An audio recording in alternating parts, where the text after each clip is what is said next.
Shikues të nderuar, ju përshëndes. Do të jemi së bashku në një intervistë ekskluzive për televizionin Apollon, me një vajzë nga Lushnja, me një ecuri të shkëlqyer arsimore, pedagoge në universitet, doktora shkencave, zonjusha Angela Bakiasi. Mirë se erdhe, Angela. Shumë faleminderit për ftesën, edhe është kënaqësi që të takohemi sërish bashkë në televizion pas gati 13 viteve. Se? Ndoshta nuk më mban mend, po unë kam qenë pjesë e fjalës artistike që ju zhvillonit thuaj se çdo vit në shkollat e Lushnjës. Bukurisht. Edhe si një pasion im i poezia, unë isha gjithmonë aty në radhë të parë për të marrë pjesë. Edhe kam patur mundësim pastaj që të përfaqësoj shkollën time edhe në Lushnjë në atë kohë.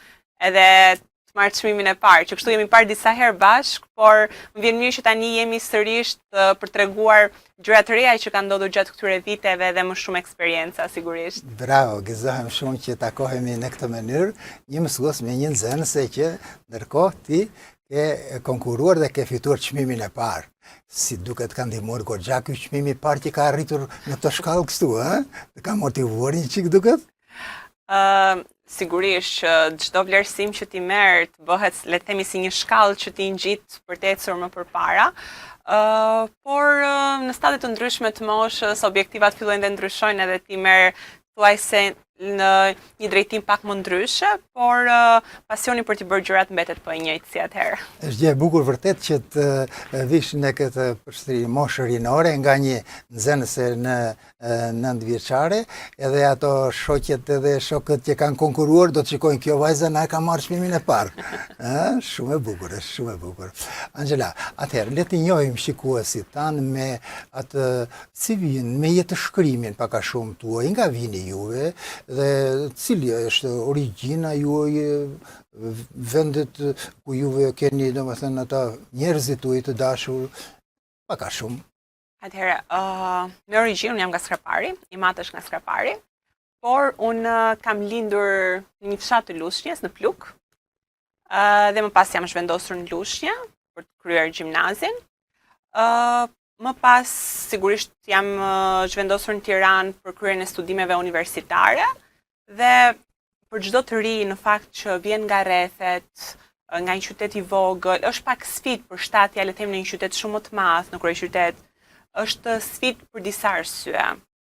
Në radhë të parë sepse ti duhet të gjesh një shoqëri të re, duhet përshtatesh në një rreth komplet të ri, por më e rëndësishmja duhet që të gjesh atë hapësirën për të shfaqur potencialin tënd. Ndoshta një qytet më i vogël nuk të jep të gjitha mundësitë për të njohur veten dhe për të ditur se çfarë ti mund të bësh më mirë apo se çfarë ti do. Ndërkohë që një qytet më i madh ka disa mundësi më shumë, por dhe këtu ti duhet të dish pak a shumë drejtimin cilin do të marrësh. Unë, në fakt, përveç pjesës universitetit, nuk kam dashur të mbetem thjesht aty. Kam dashur që, le të themi, të eksploroj pak edhe më shumë në shoqërinë civile dhe më pas në angazhimin politik sigurisht. Dhe kjo më ka bërë, le të themi, që të rritem dhe të kuptoj hapa që duat ndjek më vonë, ose më saktë të vendos disa objektiva pak më të qarta në atë rrugtimin që unë do të kisha në të ardhmen. Atëre, Angela, nuk në nëzore atë që doja unë them ju rridhni nga një familje që nga trëndafili del trëndafilegje? Sigurisht. Familja, besoj, për çdo individ është ajo pjesa më e rëndësishme, sepse është, le të themi, po i quaj institucioni ku ne formohemi dhe është ajo çfarë ne pasqyrojmë pastaj gjatë gjithë kohës dhe në marrëdhëniet e tjera që krijojmë më vonë. Po, kam patur fatin që të rritem në një familje intelektuale me prindër të cilët më kanë mbështetur gjatë gjithë kohës, prindër të cilët i kanë mbështetur ato pasionet e mia, sepse zakonisht kur ti je i ri apo le të themi edhe e vogël, dëshiron që të eksplorosh pa ditur realisht se ku do të jetë destinacioni. Dhe për fatin tim, prindërit e mi kanë ndjekur këto pasione, siç ka qenë edhe poezia një prej tyre, apo siç ka qenë shkrimi, që unë e vazhdoj edhe sot, më kanë dhënë atë mundësinë ose më kanë krijuar atë infrastrukturën, le të themi, që unë të mund ta ndjek këtë pasion dhe të kuptoj që është diçka që unë dua ta bëj edhe në të ardhmen ose jo. Edhe besoj që kjo është fat, le të themi. Atëre me qenë se juve e kaluat përsëri anash këtë gjë, unë do them se prindrit tu janë përkashën inteligjencës. Mamaja mësuese dhe babai është pedagog, apo jo? Po. Si që thash, fakti që ata kanë qënë, le themi, në rrugën e arsimit, kanë qënë pjesë e botës së arsimit, i ka bërë që të më kuptojnë ndoshta më mirë nevojat e mia dhe të më japin ato direktivat, le themi, e duhura për të vazhduar më tej, ato këshillat e duhura, qoftë dhe nga ana profesionale, sepse sigurisht nga ana personale çdo prind mundohet që ta udhëzoj sa më mirë fëmijën edhe të jetë për krah. Por unë kam patur fatin që këtë gjën ta kem edhe nga ana profesionale. Ka qenë një rrugëtim i ngritjes së shkallëve arsimore shumë i suksesshëm që ngelet u mbajtët jeni emëruar pedagoge, besoj, kështu, padyshim. Sigurisht, fakti që unë kam qëndruar në universitet lidhet me rezultatet e larta që kam patur. Kjo lidhet me një vullnet, le themi, për të qenë sa më shumë e fokusuar në pjesën e edukimit, në pjesën e arsimimit, sepse unë këtë gjën e kam parë si një rrugë që do të çojë në një destinacion, le themi, dhe i kam kushtuar vëmendjen më të madhe gjatë kohës së studimeve dhe sigurisht që në momentin që ti je i fokusuar kundrejt një objektivi të caktuar, ti punon për atë, në fund çdo kush përblehet për atë që bën. Angela, okay. Besoj se tash nga studiet e Rizvent Apollon sostuar tash edhe në Tiranë, unë duhet të them edhe të gjithë atyre që janë bashkëmoshatarët tuaj se juve nuk jeni një rastësisht në këtë pozicion të tillë, po me qenë se hapësira e shikimit është shumë e madhe, edhe duhet të themi edhe atyre prindërve dhe nxënësve edhe gjimnazistëve që vijnë që nga rrethet, po unë konkretisht po them nga Lushnja, nga Fieri, nga Patosi, nga Berati, nga këto zonat periferike xhanam. Si vjen këtu një nxënës gjimnazist në universitet? Ç'përshtypje keni ju, niveli i tij pra? Që mund të themi për këtë? Në fakt, sigurisht që me kalimin e kohës gjërat kanë ndryshuar edhe sepse të rinjt sot përballen me më shumë sfida ndoshta me kalimin e viteve, janë më të ekspozuar edhe nga pjesa e rrjeteve sociale, nga mediat. Këto edhe pse kanë atë anën pozitive të tyre shpesh bëhen edhe pak shpërqendrim. Pra duke i marrë dhe këto faktor, sigurisht që kanë ndryshuar. Por ajo çfarë unë vë re është që studentët të cilët vinë nga rrethet, thënë kjo edhe në cilësinë e një ish studenteje që vinte nga rrethet, por edhe në cilësinë e një pedagogeje, shikoj që janë studentë cilët përpiqen më shumë sepse vinë më me shumë sakrifica, edhe e din ato çfarë familjet e tyre, prindrit e tyre kanë bërë për t'i sjellë ata. Edhe përshtatja është më e vështirë. Dhe sigurisht kjo bën që mundi të jetë më i madh për të arritur atë objektivin e tyre në fund të ditës, për të patur një punësi më të mirë, për të patur një karrierë më të mirë, qoftë për të qëndruar. Pra, e shikoj që përpjekja është më e madhe dhe mundi është më i madh. Edhe më vjen mirë për këtë që unë takoj në auditore student nga qarku i Fierit, cilët janë të motivuar dhe mundohen që t'japin maksimumin për t'ja dalë. Që do të thotë se edhe mësuesit e gjimnazeve janë më të predispozuar të nxjerrin student cilësor. Sigurisht, aty është baza, aty fillon çdo gjë, në qoftë se këta nuk kanë marrë bazat e arsimimit, e edukimit në stadiet e mëparshme, sigurisht që është më e vështirë për ta në universitet. Ju jeni angazhuar goxha edhe në politikë, në atë siglën ose logon Shqipëria Rurale. Pse pikërisht Shqipëria Rurale, Angela? Në fakt, se po e filloj pak pjesën e angazhimit politik. Si që përmenda dhe më përpara, kur ti vjen në një qytet më të madh dhe mundosh ta gjesh veten, sigurisht që përpiqesh në disa drejtime ku ti mund të shfaqësh potencialin tënd. Dhe unë këtë e kam parë tek pjesa e angazhimit politik. E kam parë sepse për mendimin tim, angazhimin politik është një mundësi për t'i bërë kauzat që ti ke konkrete. Pra është një hapësirë, le të themi që të lejon ty përfaqësimen. Dhe sigurisht kjo ka qenë arsyeja pse unë jam aktivizuar politikisht që në fillim ose që kur kam qenë pak më e re.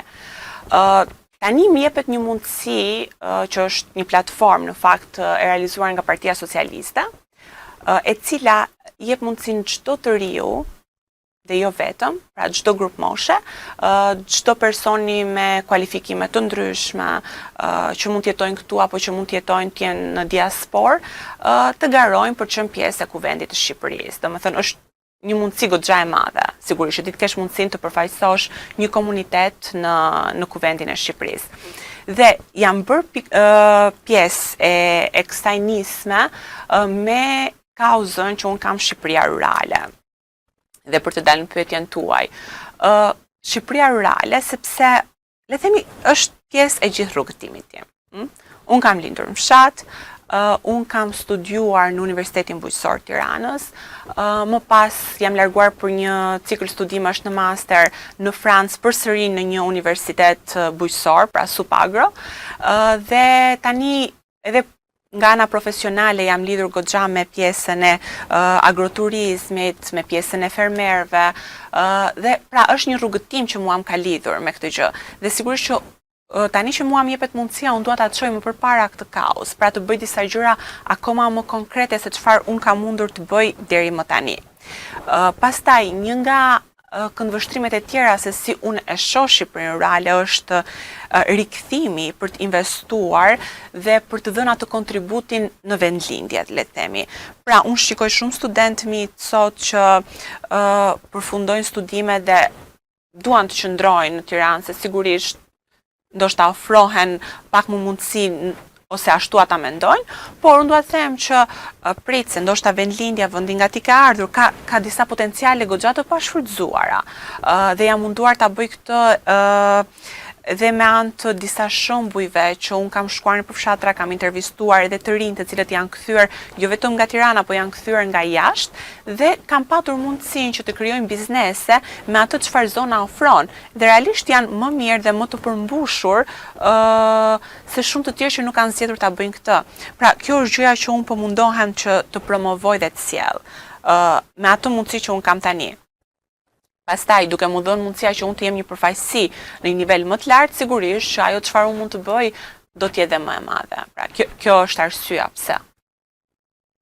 Në pasqyrim të logos Shqipëria që duam, ju keni ndërmarrë një guid rinore goxha të suksesshme.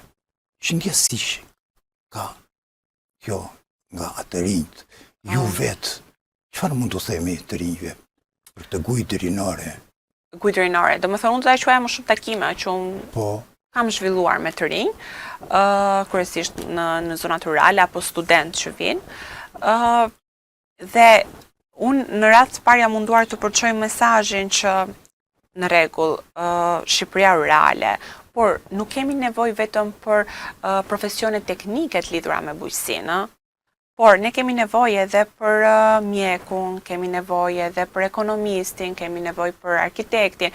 Pra, të gjithë eksperiencën që ju jeni duke krijuar këtu apo jashtë, e ja dhe le ta kthejmë atë në kontribut të vendlindjes nga kemi ardhur.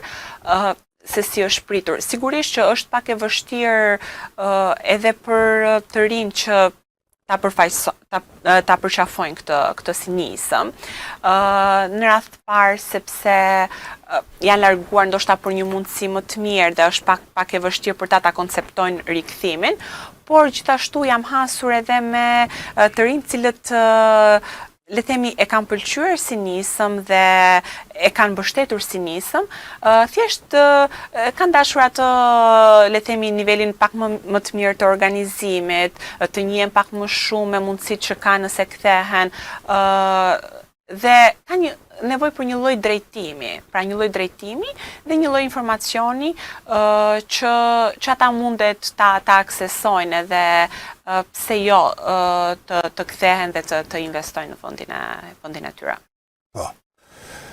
Kur shkon në një ekonomi, në një administratë, në një qark apo në një bashki, sigurisht do marrësh një kontakt fillimisht me titullarët, me njerëzit që të mbështesin me gjithë shpirt për të realizuar një synim. Unë kam parë në profilin tuaj edhe në televizionet të tjera që ju keni qenë në rast me një takim shumë të suksesshëm në Lushnjë. Administrata e vendit ju ka përkrahur, ju ka ndihmuar dhe si hapin dritare rrugë së res. A mund të thuash pak, Angela? Atëherë, në fakt takimi që keni parë është takimi organizuar në Tiranë, por me profesionistë dhe studentë Lushnjës. Ashtu. Ne kemi patur mundësinë që të kemi të ftuar kryetarin e bashkisë zonjën Erisela Sefa, cilën e falenderoj realisht për mbështetjen ndaj të rinjve. Dhe ka qenë një takim, në fakt, ku kam ndjerë mbështetje nga të rinj të cilët kanë qenë miq të mi të fëmijërisë, kanë qenë miq të mi më pas në universitet dhe student. Kam ndjerë mbështetjen për faktin që këta të rinj janë të hapur për të patur, le të themi, një informacion pak më të rinj, sepse sigurisht shumica prej tyre nuk janë të angazhuar politikisht, ama janë të hapur për të dëgjuar se çfarë sill aktivizmi politik dhe se si mund të rritesh, sepse ndonjëherë, ose të paktën unë e kam përjetuar në fakt pjesën e paragjykimit të rinjve në politik.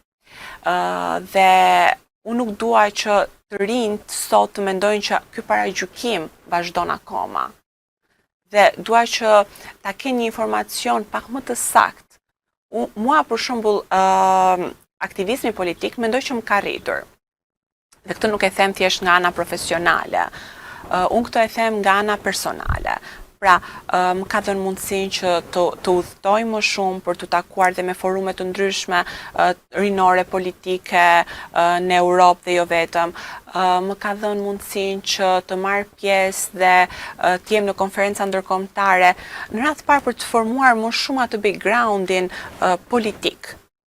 Dhe kjo mua më bënte që të ndihesha, le të themi, edhe në universitet pak më mirë në aspektin që nuk isha më ato emocionin për të bërë prezantime, për të thënë identime. Sigurisht që kjo të ndihmon edhe të rrit. Për sa i përket se sa jepet mundësia për të rinj dhe hapësira për të rinjt, unë mendoj që platforma e deputetit që duam, të paktën nga ana e Partisë Socialiste, është shembulli më i mirë se sa po jepet kjo hapësirë. Sepse është vërtet diçka shumë e madhe që ti një të riut i cili mund mos ka qenë fare i angazhuar më përpara politikisht, po jep një mundësinë për të qenë pjesë e Kuvendit të Shqipërisë. Edhe kjo është hapje goxha e madhe dhe krijimi një hapësire goxha të madhe për të rinjt. Po, besoj se jo vetëm juve, por edhe të gjithë atyre të rinjve që duan të angazhohen me politik, Shqipëria Evropiane 2030 ka shërbyer si një motiv për të hedhur hapa drejt besimit përse ne mundemi, ne jemi në gjendje, ne kemi potenciale, ne kemi brezërit të mrekullueshëm, ne kemi njerëz patriot që guxojnë dhe sakrifikojnë për të arritur këto objektive. Sigurisht, ne jemi gjithmonë më afër integrimit në Bashkimin Evropian dhe kjo kërkon gjithashtu kualifikimin e njerëzve, profesionalitetin dhe të rinjt ku më mirë mund të japin kontributin në këtë fazë, sepse vërtet neve kemi atë dëshirën për të qenë pjesë e Bashkimit Evropian, por kjo vjen me disa stade, vjen me disa gjëra që neve duhet përmbushim dhe le të themi profesionalizmi dhe përgatitja e të rinjve është pikërisht një nga këto faza, dhe ne duhet jemi përgatitur për të kaluar në këtë fazë tjetër. Angela, ju keni ndërmarrë disa takime me të rinj kudo në shkallë vendi. Pyetja ime është drejt për drejt. A jeni ju e kënaqur me vendimarrjen e të rinjve, me pjesëmarrjen e tyre në këto forume drejtuese, qoftë në strukturat vendore të këshillave bashkiake dhe të strukturave të tjera? Siç e përmenda edhe më parë, gjatë gjithë rrugtimit tim deri më tani, jam munduar që të rinjt të jenë të integruar në fusha të ndryshme edhe përtej politikës, duke nisur dhe nga shoqëria civile, duke nisur edhe nga shkrimi. Dhe ajo çfarë un kam parë është që nga njëra anë kemi të rinj goxha me potencial, të cilët janë të gatshëm të japin kontributin e tyre, dhe sigurisht që dhe në aspektin politik unë kam parë që të rinjt janë vërtet shumë të aftë kur u lihet në dorë për të thënë fjalën e tyre apo për të qenë pjesë e vendimarrjes. Dhe sigurisht dhe si që përmenda, pak në Partinë Socialiste i është lënë shumë hapësirë të rinjve, të cilët kanë mundësinë që të jenë pjesë e vendimarrjes, të jenë pjesë e këshillave bashkiak, të jenë pjesë në këtë rast për shembull për të bërë pjesë e Kuvendit të Shqipërisë. Dhe kjo është një mundësi goxha e madhe dhe besoj që të rinjtë kanë potencialin për ta përqafuar këtë si mundësi dhe për të dhënë më të mirën, për të treguar që është një mundësi e cila vlen të jepet tek të rinjt dhe do të përdoret në mënyrën e duhur. Po. Atëre, kalojmë në një pyetje tjetër që lidhet me këtë veprën tuaj letrare.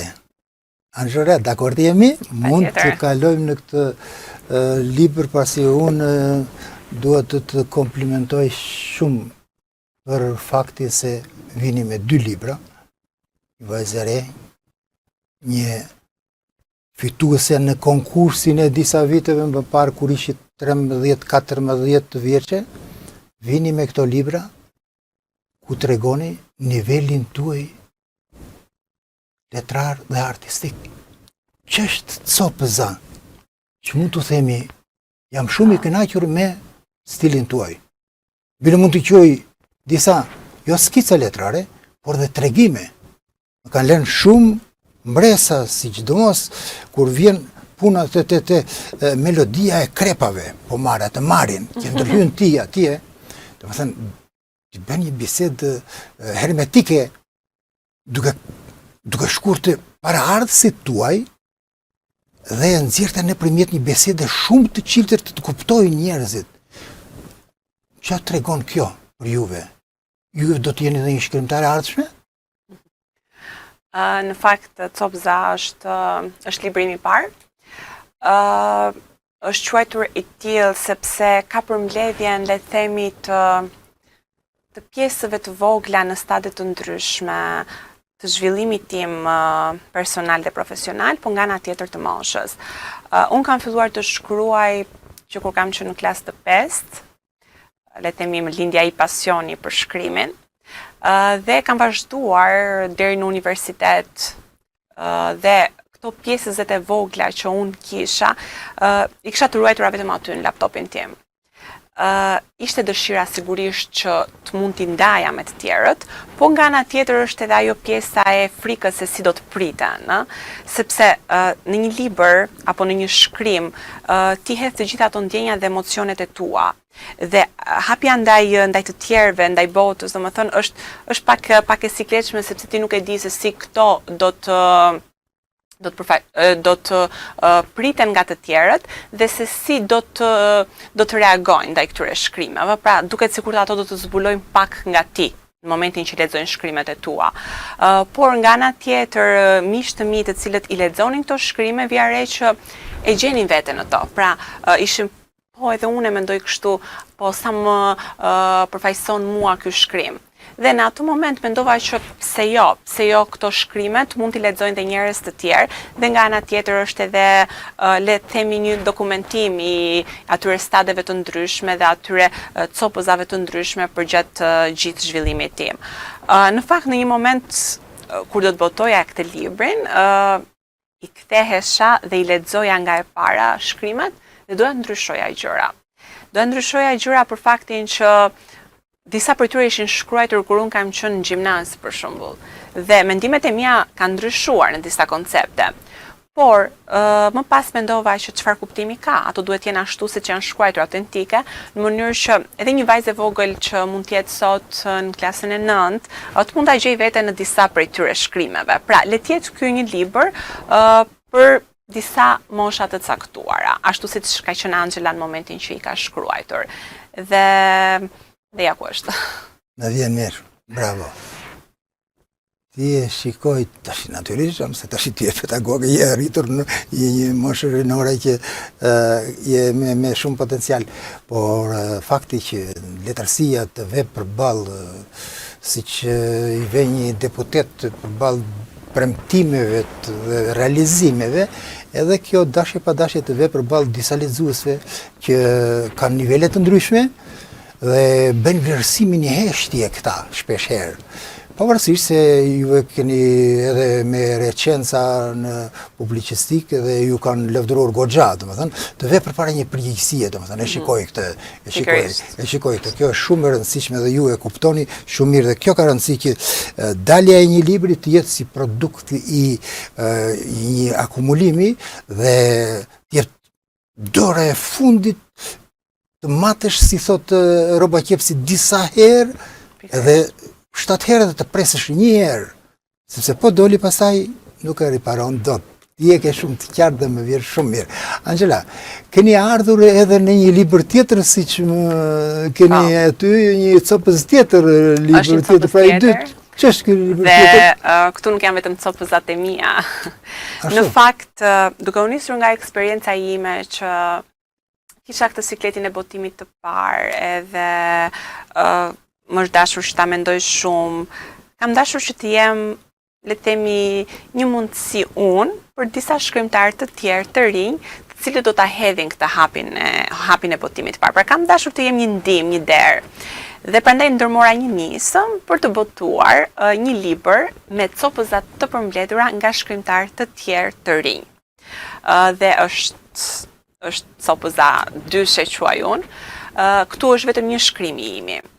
Dhe më vjen mirë që shumë të rinj janë bërë pjesë dhe kam patur atë dëshirën që të kenë shkrimet e tyre në këtë libër. Pra, le të themi kanë hedhur atë hapin e parë dhe hodhën bashkarisht. Dhe tani për shkak më vjen shumë mirë që shikoj që këta kanë filluar të bëjnë shkrime të tjera, botime të tjera. Pra ishte një kapërcim apo marrja e guximet. Të doli një punë tjetër tash ti që të merresh me këto libra të tjetër, dalë tretë besoj. Kjo është, le të themi, diçka që unë e bëj me shumë kënaqësi sepse është pasion, dhe copëza dyshi nuk ka qenë vetëm le të themi botimi një libri, ka qenë një proces i gjithi. Pra ne kemi patur takime me këta shkrimtarë të rinj, kemi patur mundësinë që të kemi aktivitete ku diskutojmë për një shkrim të caktuar, ku diskutojmë për një libër të caktuar. Pra u kthye pak më shumë edhe si një klub letrar, sepse është pak e vështirë që të gjesh njerëz me të njëjtin pasion kryesisht për shkrimin, ose edhe nëse ata janë në këtë shoqërinë sot, duket sikur edhe e fshehin pak për mos të u përballur me atë paragjykimin apo dikush mos kërkoj që të lexoj shkrimet e tyre. Dhe u krijua një hapësirë vërtet shumë e bukur dhe shumë motivuese me të rinj të ndryshëm ku ne shkruanim, ne lexonim, ne diskutonim dhe më pas arritëm në botimin e një libri që më vjen mirë ku shumë të rinj kanë lënë atë gjurmën e tyre dhe që do të jetë një kujtim shumë i bukur edhe për ata në të ardhmen. E mbyllim të librin vetëm me një pyetje tjetër, Angela. Atëre këta të rinj dhe të rej janë nga gjithë Republika? Sigurisht. Unë kam hapur një thirrje ku shpjegoja se çfarë do të ishte nisma dhe shumë të rinj më kanë kontaktuar nga zona të ndryshme të Shqipërisë dhe jemi takuar më pas, kemi shpjeguar se çfarë do të bënim dhe kam parë që ishim vërtet të entuziazmuar për një mundësi të tillë, madje të tjerë që e kanë marrë vesh pak më vonë, domethënë, kanë dashur që ne ta bëjmë sërish, kemi një libër tjetër me të rinj të tjerë ndoshta, por dhe me këta që duan të bëjnë një shkrim tjetër dhe le të themi ka qenë një nisëm që është përqafuar shumë nga të rinjt dhe besoj që mund të kemi diçka tjetër më vonë nga ta sërish. Derisa ka përceu edhe kufit e vendit dhe shkoj edhe jashtë, apo jo, të tregon që është një guzim i madh nga të rinjt, nuk janë edhe aq fare që të kenë, si thuaç, droje, por edhe të guxojnë, se pas guzove sot atëra një sigurisht. Njëri mbetet në guasën tënde. Nëse nuk hidhet ai hapi i parë, le të themi, jo vetëm në pjesën e librit dhe të botimit. Sigurisht. Është pak e vështirë që të fillosh të ndërmarrësh hapat e tjerë dhe të krijosh atë bindjen apo të krijosh vetes, le të themi, një dëshmi që ti mund t'ja dalësh. Për mua është çdo gjë që ti bën, është një lloj dëshmie shumë e fortë që të bësh hapin e radhës për të thënë që okay, unë mund ta bëj, unë pata sukses dhe unë mund të bëj dhe më mirë. Pa dyshim që zoj letrar në këtë folez kam për të afruar edhe kështu që Angela do vela librin e tretë. Foleza është e hapur që kështu sigurisht janë të mirë pritur edhe unë e bëj me shumë dëshirë. A ishte me fat Angela që hyri ose kapi Akademin e Studimeve shqiptare politike? Në fakt, shkolla e studimeve politike është një mundësi shumë e mirë për të rinjt, për shumë arsye, në radhë parë sepse ti krijon një network me individ që janë, le të themi, jo vetëm në politik, por dhe në fushë të arrirë në fusha të ndryshme të jetës të shoqërisë, por nga ana tjetër ti ke mundësinë që të zhvillosh leksione, trajnime me individ në fushën e politikës dhe të marrësh, le të themi, të krijosh atë informacionin pak më të saktë dhe më të strukturuar në tematikat të ndryshme. Dhe më pas kjo shkollë finalizohet edhe me një vizit, le të themi, në Parlamentin Evropian, ku të lejon mundësinë që ti pastaj të jesh në kontakt dhe me profesionistë të tjerë nga vende të ndryshme të botës. Dhe është sigurisht një eksperiencë shumë e mirë që të formon edhe krijon atë hallkën tjetër të zinxhirit për të vazhduar më tej. Si e shikoni ju perspektivën e agroturizmit shqiptar, duke u nisur edhe nga përvoja dhe eksperiencat që keni në këto takimet që keni organizuar ju? Në Lushnjë kemi në 25, 26, 27 të muajit të ardhshëm një ekspozit madhështore në sheshin e qytetit të Lushnjës, ku vinë edhe nga jashtë. Mua më kanë thënë në email që tani Gjerman, që do të vinë aty dhe komunikojnë me strukturat vendore. Unë besoj që dy shtyllat kryesore të zhvillimit të ekonomisë në Shqipëri është pikërisht bujqësia dhe turizmi. Dhe në momentin agroturizmi është ai që, le të themi, i bashkon të dyja këto. Dhe unë besoj fort në zhvillimin e agroturizmit dhe besoj fort që duhet të investohet gjithmonë e më shumë. Ne kemi patur turizëm goxha të shtuar kohët e fundit dhe të huajt kryesisht, po edhe vetë shqiptarët kanë atë dëshirën që gjatë fundjavave të mos t'i kalojnë më nëpër qytete, po të shkojnë pranë një agroturizmi, të shkojnë në fshat dhe kërkesa kaq e madhe dhe nevoja kaq e madhe për një hapësirë, le të themi, më afër natyrës, një hapësirë cilën ti nuk e has në çdo ditë, është shumë e madhe. Sigurisht që edhe duhet të shtohet edhe oferta, pra çfarë ofertohet në këtë pjesë.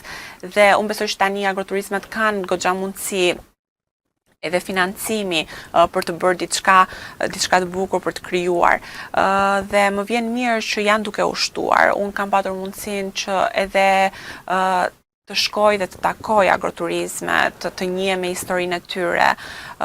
Dhe më vjen mirë që jam takuar edhe me të rinj që kanë investuar në këtë sektor. Pra, jam takuar me të rinj të cilët janë kthyer dhe kanë ardhur në vendlindjen e tyre për të bërë një agroturizëm, për të krijuar një ser ku produktet e tyre të mund t'i marrin aty dhe t'i shërbejnë tek agroturizmi. Kjo gjë ka ardhur dhe është zhvilluar me disa biznese pastaj po në të njëjtën zonë nga njëti person dhe më vjen vërtet shumë mirë dhe uroj që kjo gjë të vazhdojë dhe domethënë unë do të mundohem që t'jap kontributin tim qoftë edhe si lektore pranë fermerëve, por edhe nëse do të më jepet mundësia, domethënë që të jem pjesë e një përfaqësimi më të lartë në kuvend, do të jetë një nga, le të themi, pikat cilat unë do të mundohem që t'jap më shumë kontributin tim dhe ta loboj më shumë, sepse mendoj që në të gjitha aspektet është vërtet në përfitim të individëve, por edhe në përfitim të vendit.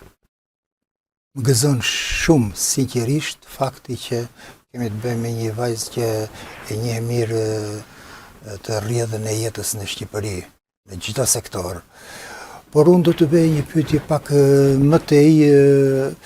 Në orakujt e Tomorit kam lexuar se ju bën lavde shumë si një talente.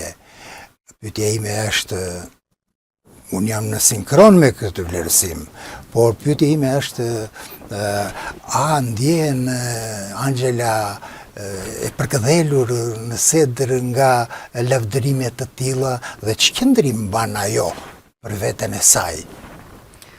Në fakt, kur kam nisur të shkruaj, siç thash, mundosha që ti kisha këto shkrime thjesht në laptop apo në letër.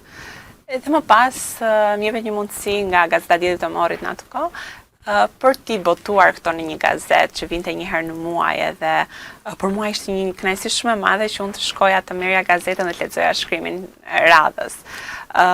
Domethënë ishte një lloj vlerësimi dhe një lloj motivimi që unë vazhdoja të shkruaja. Dhe tani sigurisht që më kanë ndjekur që kur kam qenë e vogël edhe vazhdojnë që të publikojnë gjërat që unë kam bërë edhe eksperiencat e mia. Pra, më lavdërojnë sepse është fiksi ajo pjesa e me prindin që kur ti e shikon të gjitha hapat e zhvillimit ti e krenar dhe mundohesh që të gjitha ato sukseset ti trumbetosh. Dhe unë i falenderoj shumë sigurisht që për mbështetjen dhe për vlerësimin. Por nga ana tjetër, nuk është që Angela thjesht gëzohet dhe ndjet shumë mirë për një arritje dhe kjo le të themi entuziazmon aq shumë sa që të mos vazhdoj në hapin e radhës apo të mendoj që okay, kaq ishte. Dikur një profesor imi kam bërë teatr për një pak kohë se thjesht po e kaloj dhe një profesor imi më ka thënë diçka, bëm një shfaqje dhe në atë shfaqje performova goxha mirë, ka qenë shfaqje për fëmijë. Dhe isha kaq e lumtur domethënë për veten time, kaq krenare. Ka qenë një aventurë urinore kështu apo ishte në një objektiv? Po, në atë kohë mendoja që mund të vazhdoja në pjesën e aktrimit, po tani mendoj që ka qenë thjesht një fazë e jetës. Dhe më thot Angela ti sot ndjerë sikur ke kapur një yll në qell. Ama tha qielli ka shumë yje. Dhe mua kjo domethënë më është ngulitur goxha mirë që sigurisht një gjë e suksesshme të bën të ndjesh mirë, por nga ana tjetër mua të paktën më jep atë forcën që jo thjesht të vetkënaqem me këtë gjë, por të mund të bëj më mirë në herën tjetër. Angela, në moshën e gjyshërve tanë na tregonin se dikush nga Lushnja ishte pyetur edhe i thoshe gjerë ku ke qenë? Gjerë në Fier, tha, i kam qenë, tha. Tani ti je një vajzë e re, si dhe shumë të rinj tjerë, unë kam një vajzë në një shoku tim që është në Parlamentin Evropian, mosha jote. Por dhe ty vetë të kam parë në Parlamentin Evropian, si shpjegohet, me çfarë pozicioni ju keni qenë, me çfarë detyrimesh shoqërore, me çfarë, angazhimesh ju kanë quajtur në Parlamentin Evropian? Siç e përmenda pak më parë është finalizimi i studimeve të shkollës politike, kur ne kemi patur mundësinë që të jemi pjesë. Finalizimi i shkollës politike? Po, shkollës së studimeve politike. Bashkë me të tjerë? Po, pikërisht. Dhe ka qenë, le të themi, pjesë e programit kur ne do të shkonim dhe do të ishim pjesë e forumit për disa ditë. Është eksperiencë e bukur sigurisht, sepse të lejon mundësinë që të kesh kontakte, të takosh profesionistë të rinj nga vende të ndryshme të botës, dhe është pjesë e eksperiencës, le të themi, pjesë e eksperiencës. Ju tashti mos na mbani të fshehtë. Pra, do të thotë sigur ku keni studiuar juve? Në Francë? Po, në Francë. Në pjesën e masterit, po, kam për një stad studimesh në një universitet bujqësor në Francë, që lidhet sigurisht me studimet e mia këtu në Tiranë. Pra ju zotëroni anglisht, italishtën po e din gjithë gjysmë e shqiptarëve të mi apo se po, edhe frëngjisht, po, domethënë eksperiencat e ndryshme më kanë dhënë mundësinë që sigurisht që ti njoh disa gjuhë, por ajo çfarë është më e rëndësishme që ose ta jep ajo mundësia për të qenë jashtë për një periudhë caktuar kohore është që ti të njohësh pak më shumë strategji, teknika që një vend tjetër përdor. Dhe në rastin tim unë kam dashur që këto ti marr dhe ti kthej këtu.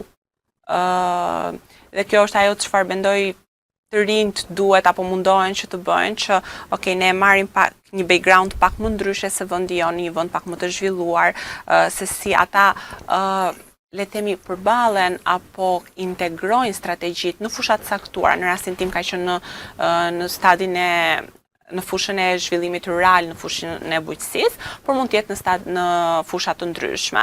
Dhe kur ti e merr le të themi një eksperiencë pak më ndryshe, pak më të mirë, ti mundohesh ta sjellësh atë dhe si një zhvillim dhe si një inovacion në vendin tënd për të kontribuar sigurisht në disa hapësira që mund të kenë një farë mungese, le të themi.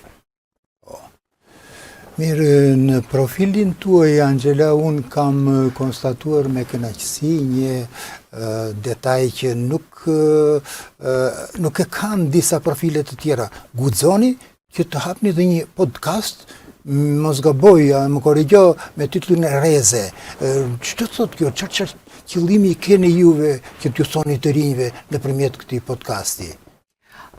Në fakt, ka qenë një podcast që është bërë në kuadër të një organizate në cilën unë jam pjesë dhe lidhet me le të themi marrjen e një këndvështrimi nga të rinjt për fusha të ndryshme të angazhimit të tyre.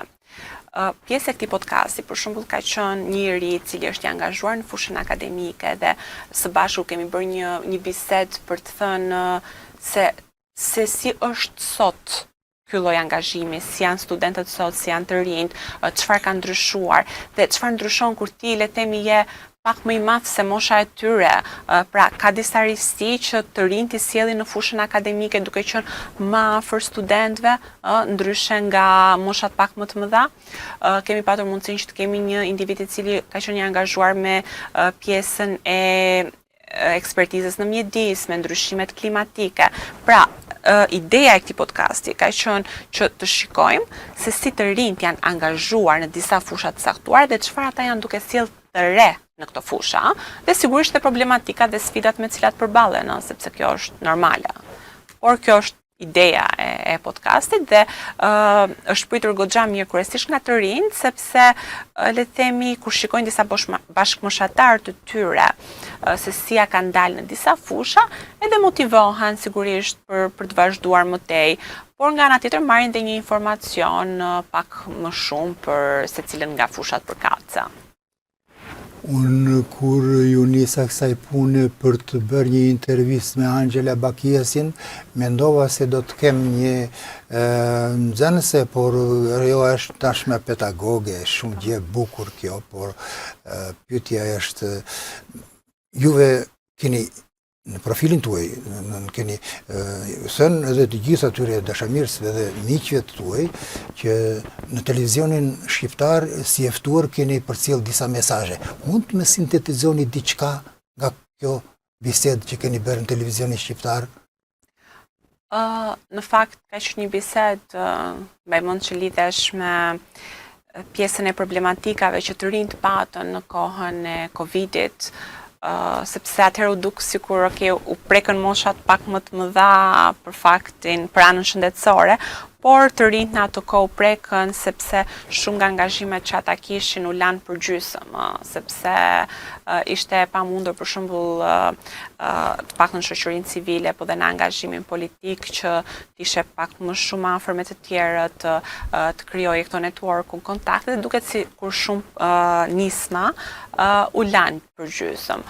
Por nga ana tjetër, më erdhi mirë që të rinjt gjetën një mënyrë tjetër për ta vazhduar angazhimin e tyre nëpërmjet rrjeteve sociale, nëpërmjet platformave të ndryshme online, i përshtatën ato nisma duke e vazhduar rrugën në cilën kanë nisur. Edhe kjo tregon një karakteristikë shumë të mirë për të rinjt, cilët janë të aftë të përshtaten dhe për të realizuar objektivin e tyre deri në fund, pavarësisht problematikave apo le të themi gjërave që mund të ndodhin, dinë se si ta marrin atë formën e caktuar për t'ia dalë. Edhe kjo është një gjë e mirë. Pavarësisht se fushata zgjedhore është në trokitje të derës për t'u futur, juve keni një synim në fund të fundit që të bëheni deputete. cilat do të jetë si pikë mbështetja juaj kryesore, sferat e jetës dhe pse pikërisht të rinjt duhet ose të rinjt zgjedhësit duhet të votojnë Angela Bakiesin që të bëhet deputete. Çfarë qëllimi keni juve dhe duheni t'ja shpalosni edhe përmes valëve të televizionit apollon hapësirës së këtyre zgjedhësve? Sigurisht fakti që jam pjesë e kësaj platforme tregon domethënë dëshirën time për të qenë një përfaqësi dhe për të qenë pjesë e Kuvendit të Shqipërisë, por kjo nuk vjen thjesht me një dëshirë. Është më shumë se kaq. Kauza cilën unë kam nisur, Shqipëria rurale, është një nga kauzat për cilën unë dëshiroj që të loboj më së shumti dhe për cilën unë kam dëshirë që të bëj gjëra konkrete, lidhur edhe tek fermerët, lidhur me të rinjt, cilët angazhohen dhe kthehen në bujqësi, lidhur me përmirësimin le të themi të një infrastrukture në të gjitha aspektet në pjesën bujqësore, lidhur me angazhimin e grave dhe vajzave, sepse e shikoj një pikë shumë të rëndësishme dhe më duket sikur ndonjëherë ngelim pak në hije angazhimi që ato kanë. Dhe kjo është ai fokusim kryesor që është shumë i ndërthurur me fokusin tim tek të rinjt. Pra, unë mendoj që jeta në fshat, aktiviteti bujqësor, duhet të ketë një vazhdueshmëri. Dhe si mund të arrihet kjo vazhdueshmëri? Mund të arrihet vetëm në qoftë se brezat që po vinë të ndërmarrin atë aktivitet bujqësor dhe ta përmirësojnë të prindërve të tyre, të gjyshërve të tyre, të mund të krijojnë më shumë lehtësira, sepse tani është mundësia që të kemi një infrastrukturë më të mirë, teknologjia është duke u rritur. Pra, jeta në fshat apo bujqësia nuk është më si më përpara.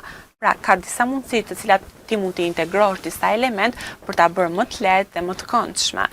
Ne kemi mjaft shumë bujë që janë kthyer dhe kanë krijuar agroturizme në Shqipëri dhe po vinë turistë nga e gjithë bota për t'i parë pavarësisht të pjesës së infrastrukturës ndoshta për të shkuar deri atje, por kjo është ajo çfarë duhet, sepse në botën që ne jetojmë sot, le të themi jemi pak të lodhur nga kjo pjesa e qytetit, e përditshmërisë, dhe ajo çfarë ne kërkojmë janë pikërisht kjo gjë.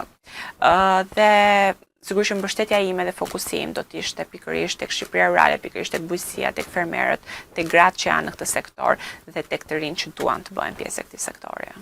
Ishte e vështirë kjo punë, por edhe deputeti ndodhet përpara shikuesve gjithatë kur transmetohen ato drejt për drejt veçanërisht në televizion, pasqyroi emisioni humoristik i televizionit përpara ndonjë muaji një deputet duke e zënë gjumin atë. Do moshën e re. Nuk duhet domethënë të ndodhej kështu, një deputet që zën gjumi ose kur nuk flet në kuvend, diçka nuk shkon apo si shikon ti këtë gjë? Sigurisht që kuptohet, unë e mbështes shumë angazhimin e moshës së re në politik, është një shembull. Dhe nga ana tjetër besoj gjithashtu që të rinjt ndoshta mund të ecin pak më shpejt, por janë ata pak më të rriturit edhe që kanë eksperiencën për t'i udhëzuar. Dhe unë besoj që duhet të jetë një lloj kombinimi i eksperiencës me atë energjinë dhe inovacionin. Pra ne kemi nevojë për të dy pjesët. Por më rëndësishme ne kemi nevojë për ata individët të cilët mund të artikulojnë problematikat e komunitetit, e zonës, e target grupit që ata përfaqësojnë dhe të mundet realisht të punojnë për këtë gjë dhe të mund të sjellin një ndryshim për zonën nga e cila ata vinë apo në cilën ata do të përfaqësojnë. Dhe kjo është shumë e rëndësishme për mua se sa thjesht mosha e individëve. Pra për mua është shumë e rëndësishme angazhimi, vullneti dhe pasioni me të cilën përfaqësuesit e zgjedhur nga populli, nga njerëzit dhe përgjegjësia më saktë, përgjegjësia që ata duhet të mbajnë mbi supe dhe përgjegjësia me cilën ata duhet shkojnë në këtë institucion përpara njerëzve që i kanë zgjedhur. Angela, unë kam konstatuar në këto leximet për ju që juve keni një afrimitet me pjesën sociale të komunitetit. Pse pikërisht keni kapër këtë kënd vështrim? Pjesa sociale e komunitetit të ju është shumë e theksuar, domethënë. Këto janë problemet e Shqipërisë me ulje ngritet e saj edhe e zhvillimit sigurisht. Si është puna? Sepse unë mendoj që aty fillon çdo gjë. Unë mendoj që pikërisht në këto le themi problematikat sociale ndonjëherë kthehen si në ligje për zonat caktuara dhe kontributi që ne mund t'japim jo thjesht duke i ndryshuar, por duke i dhënë një këndvështrim pak më tjetër, duke i çuar në atë zhvillimin që e shpejt që po merr sot jeta, që po merr sot shoqëria, do t'i ndihmojnë të kuptojnë akoma më shumë edhe disa procese të cilat lidhen me qeverisjen, disa procese që lidhen me politikbërjen. Dhe prandaj unë mendoj që hapi i parë është fillojmë nga ana sociale dhe më pas ata njerëzit apo këto komunitetet jenë të gatshëm të kuptojnë dhe të le themi të përshtaten edhe me ndryshimet që po ndodhin. Pra e bën më të lehtë këtë si proces. Po. Çfarë projektesh konkrete keni ndërmarrë juve me zbatimin e atyre synimeve tuaja në drejtim të përkrahjes sferës gjinore të grave dhe të vajzave në shkallë vendi? Diçka kam parë, po duke që keni në Lezhë ndoshta? Edhe në Lushnjë. Edhe në Lushnjë. Po, në fakt janë nisma të vogla sigurisht që unë jam munduar të ndërmarr për integrimin dhe zhvillimin ekonomik por dhe social të grave dhe vajzave. Besoj që ajo çfarë ju keni parë dhe në rrjetet e mia ka qenë një nisëm për zhvillimin e artizanatit ose më saktë ndihmën që ne mund t'japim grave dhe vajzave për të fuqizuar përmes artizanatit.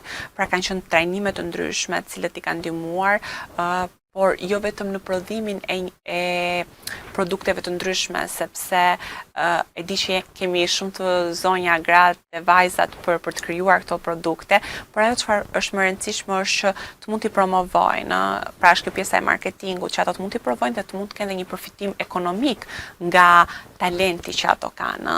Edhe unë kam parë që në zonat caktuara kam parë punime shumë të bukura të vajzave dhe grave, dhe vërtet kisha shumë dëshirën që këto të shikoheshin dhe nga të tjerët, vajzat cilat bën ato varset, bryzylykët, dhe të mund të kishin një faqe të tyre, të mund të trajnoheshin se si mund ta promovonin dhe mund ta shisnin produktin e tyre. Pra, për të zhvillimit social, të kishim edhe një zhvillim apo një benefit, le të themi, ekonomik në këto zona.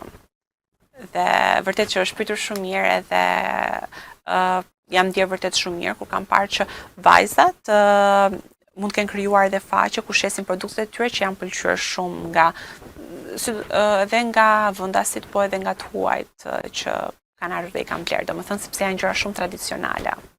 Po. Nga vizitat që ju keni bërë në vende të ndryshme, në Gjermani, në Itali, në Kroaci, apo në Prishtinë, qytetet të tjera të vendeve të ndryshme, dele një konkluzion se të gjitha këto organizime kanë një emërues të përbashkët për ju të rinjt e vendit tonë? Në fakt, sigurisht që kam marrë pjesë dhe kam udhëtuar në vende të ndryshme dhe kanë qenë për tematika dhe arsye të ndryshme. Një pjesë kanë qenë për pjesën e politikës, për aktivizmit politik, siç e përmenda dhe më parë që mund të ishin takime me të rinj nga forume të ndryshme, ku flisnin për politikbërjen dhe mësonim nga njëri tjetri, por janë lidhur gjithashtu me anën time akademike. Unë jam në proces të doktoraturës dhe më është dashur që t'jem në konferenca të ndryshme për të prezantuar botime dhe për të dëgjuar më shumë edhe nga kolegët mi në vende të ndryshme, le të themi më shumë informacione dhe inovacione që janë ndërmarrë në këto vende. Sigurisht janë eksperienca të cilat kur ti vjen mbrapsht në vendin tënd, vjen më e përmbushur dhe vjen më me shumë informacion për ta shfrytzuar atë në fushat e caktuara. Duke që janë në fund të këtij emisioni, do të dëshiroja të bëj një pyetje pak pak në interes të televizionit Apollon, Angela, si e gjykoni ju atë përqimin e interesave të publikut tuaj nga hapësira, nga dritarja e këtij televizioni? Si e gjykoni juve? Fillimisht falenderoj shumë për ftesën edhe për mundësinë për të bërë le të themi një rrugtim të jetës time deri tani. E shikoj që kanë një interes goxha të shtuar edhe ndiqet, domethënë për aktualitetin edhe për informacionin që përçon sigurisht. Edhe kjo është diçka shumë e mirë. Atëherë unë dëshiroj që të përcillni edhe një mesazh me pak fjalë për të rinjt, duke bërë një sintezë shumë precize me gjithë këtë curi mesazhes që juve përcollët për rinin tonë. Një kartolin në fundit, si që do të thesh juve. Në fakt, të rinjve do të thoja që duhet guxoni. Jo çdo hap që do hidhni do të jetë sukses, sigurisht, por ama do të merrni një mësim që do të jetë një shkallë më e lartë nga aty ku ishit dhe do t'ju ndihmoj më shumë për nismën e radhës. Sigurisht që shpesh kushtet nuk janë të njëjta për gjithë, pra ne nuk vim nga sfera të barabarta, por e rëndësishmja është që të provojmë dhe të bëjmë maksimumin ton për të zbuluar veten, për të kuptuar atë që duam dhe jam e sigurt që në fund çdo kush do të arrijë suksesin. Falenderoj. Unë ju falenderoj, Angela, për gjithë këtë bisedë mbi një orë rreth gjithë spektrit politik dhe jo vetëm që ju përcollët nëpërmjet valeve të televizionit Apollon. Ju falenderoj dhe ju uroj suksese në drejtim të synimit tuaj. Të nderuar miq, të nderuar shikues, ishim për disa minuta më tej një orë në televizionin Apollon me zonjushën, pedagoge e universitetit, doktoresh Angela Bakiesin. Unë ju falenderoj për vëmendjen, mirupafshim në emisione të tjera.